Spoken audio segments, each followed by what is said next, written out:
Hi there, fellow Africans, African in the continent and the African in the diaspora. First, let's thank God for keeping me alive. I hope you are doing well.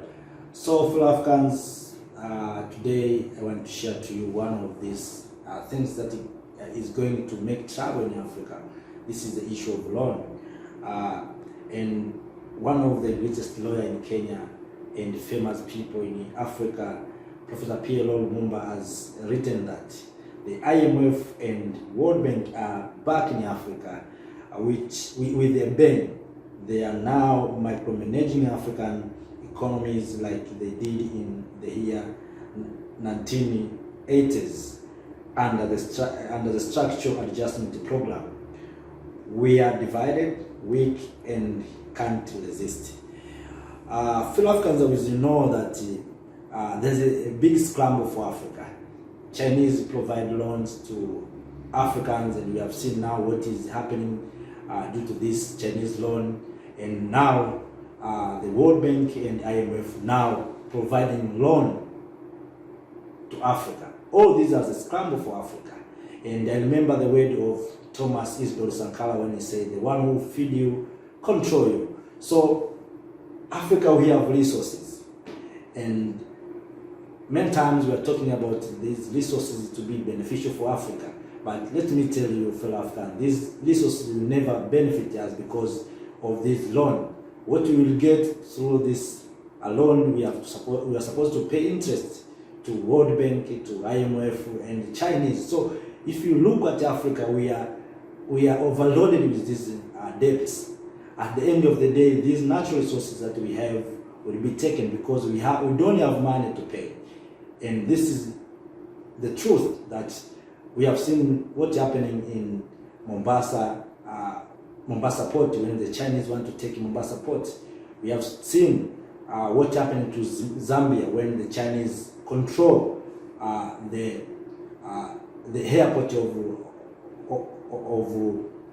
Zambia.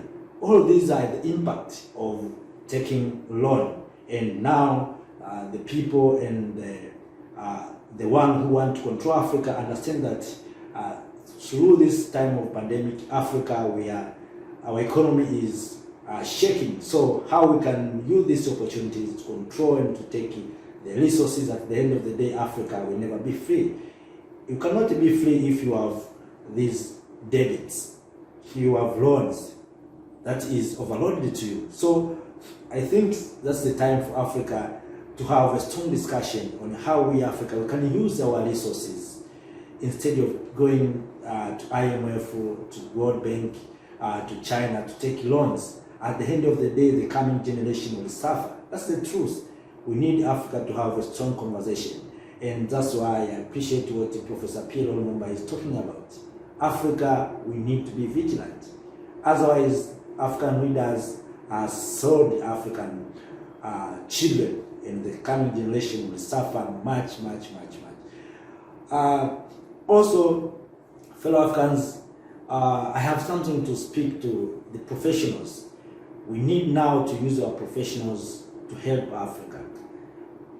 I know we are Eurocentric in mind that everything that we depend in Europe, we depend in China, we can't use our own things. That's the problem that we have. So I think in Africa we need now to understand how we can use our own things.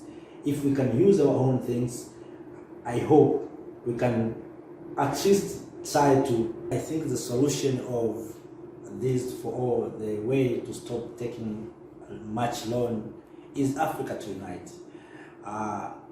Many times we say Africa, we are so rich. Africa, we have a lot of natural resources, but I don't see the impact of these natural resources. Why we take a lot of loan from IMF, from World Bank, from China. At the same time, we say we are so rich. What kind of richness we have that can't help we Africans? So we need to have a strong conversation for Africans. Who own these resources? For instance, if you go every country, you find that this country have natural resources. They have natural gas, oil. So who own this oil? Why we can't benefit from oil? For instance, Nigeria, we have a lot of oil there. So Why we can't sell this oil instead of taking loan?